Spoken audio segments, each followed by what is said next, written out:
Hello everyone and welcome on next session Q&A in International Film Festival Etiuda&Anima. Together with us is Natália Azevedo Andrade from Hungary. She's a director of her animation movie Thorns and Fishbones. Hello, Natália. Hello. This animation movie is your graduation film, your MA in animation studies. So I can imagine that it's really important to you, and it is maybe sum up your years on animation studies. Wanted to start our conversation from this: how you shoot this movie. I mean, I wanted to ask you, how did you animate the house's interior? It looks like a real house in real scale, and I found it really interesting how this background interacts with animation, which is in 2D. Can you tell us a bit about this, how you were planning that? Yeah, it was actually a little difficult. So I made the whole story and the whole storyboard and then an animatic. And from that rough sketches, I kind of had the idea of the story, but then I started to build the house immediately, which is in a pretty big scale, like I think 3 meters per meter and a half was the set, which is very big for an animation set, I think. And then we shot with the photographic camera, as in stop motion, the whole set before there was any 2D animation. So just with the rough sketches from the animatic. And then after that, with that background footage, I drew over it the same actions as in the storyboard, but like well developed and within the characters. And then it was animated over it. It was a very difficult compositing process also, because you had to delete a lot of rigs and things like that, as usual in stop motion, and come up with solutions to make feel like the characters fit in the background at the same time not fit, because it was part of the story how they don't fit in their environment. Okay, thank you for that explanation. Now I understand why they feel so natural in this house. I mean, it was a really interesting idea to create such a atmosphere. Another question, I just wanted to ask you, how did you work on this camera shooting? Because I found it really interesting how you give us how you worked with camera depth of field. For me, it gives another perspective on animation movies, which is really natural for live action movies. In animation movies, it's more rare to use. Yes, I think it became a necessity as the characters were crossing space, because of the realistic pictures, and the going out was an important motion in the movie. So I wanted to underline this going through something. But also I worked with a director of photography, which it made the pictures look a lot nicer, and nice pictures tend to have depth of field, so it just worked naturally into the process. Okay, thank you. Um, you you told before that you create such space for the characters that they don't fit in the house they live. Could you explain why you've chosen to prepare a space for them in that manner? This movie has this kind of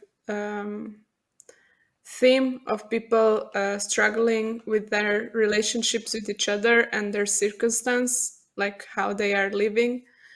So for me, it was important to have this distance between them feel difficult to cross. But even if it's the theme, it's hard to explain because it becomes about how hard it is for them to be in that place. So the kids, how hard it is to be in a family that's not very welcoming, or the mother, how hard it is to have to take care of this place, and that's why they feel different, and the space to show that hardship in a way. Yeah, I think that it's visible, and also we can feel the emotions that you create in your animation, that this space is somehow maybe crushing inside, and Yeah. it's almost a ruin, and we can see how this process is developing. I wanted to ask you about the thorns, which are growing on the door and actually making it impossible to get out for whole the family. Can you explain to us this symbol? What does it mean? I think uh, I think it's hard uh, for them to leave this house because it's a kind of codependent relationship. Though of course it's their children, so they have to stay in. But with families, it can be hard to get out of the cycles, and it's a little about that. Um, it's how, yeah, it's this convention of family, the idea how you have to stay together even when it's not good, but it's necessary. It's a difficult concept to explain, but it's definitely there to keep them inside this family situation. In a way is unavoidable, but it's another way it's not good. It's just very ambiguous, I think, the constraints of this family life. Yeah, thank you for that mention that you mentioned that, and you gave us this explanation. Yeah, the one person who is actually able to get out from this house is the mother. She she decides to leave her house, but at the same time, her children, we can see her how she is she cannot express maybe tenderness uh, to her children, and in the end she left them. And I was thinking about it. Can you explain to us why did you decide to create such a character in your movie? I It was the origin.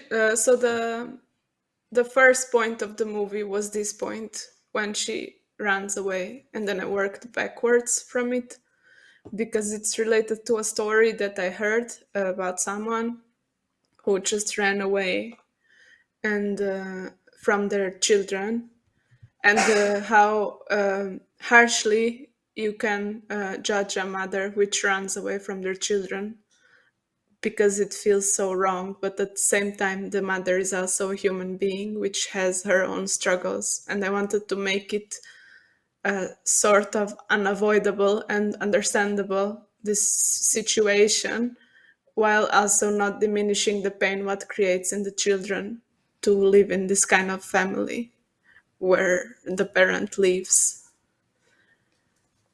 Yes. So yeah.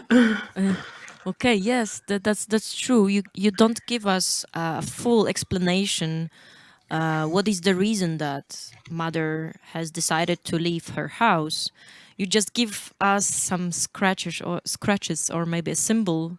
We can see her dream, or maybe it's her vision, but still not enough information to maybe to judge her or even her children. Is really complicated situation. But I found the last scene of your animation movie really moving, and I wanted to ask you about why the mother is is going into the desert, or maybe it is a seaside. Can you explain that? Uh, so in the original story that I heard from someone, she ran away into the fields. But with the symbology of the movie, I think it works better when their house is surrounded by desert, because they don't have any help or support from the outside. They're just relying on each other. It makes it much more dramatic when the outside is so barren and there is like no help, no anything. And if she just disappears into the nothingness, we feel, I think, closer the helplessness of the children, what can't really turn to anything or anyone, but also of the mother that would choose to rather run into this desert with nothing than stay at home. Okay. Thank you for these answers. When I'm hearing you, you seems to be really aware creator of your animation movies, and that psychological aspect of your movies is so depth. And it was really interesting to hear you right now. So it was your graduation movie, and I wanted to ask you, what's next? What's your plan for the future? Yeah, first, thank you for your kind words. And my plan now is, I'm trying to develop the next film. It's in a sort of slow pre production. And I would like to continue to direct films and write films. Meanwhile, I also work as an animator, but I really would like to continue to create stories like this with this kind of complex psychological situations of relationships and so on, because I think there is a lot of richness in complexity, and there can be it can be addictive to simplify relationships in movies, and I like this difficult struggles between characters. So I would like to continue to work on that. Yeah, and when it comes to animation movie, I think that animation gives you these tools to build and bring us this kind of really complex psychological stories based on family relations, because animation can be fulfilled with metaphors, which don't have to be direct, but they can just, give us some hinge and to develop inside of us this interpretation. So this is what I found really interesting when it comes to animation. I don't know, what about you?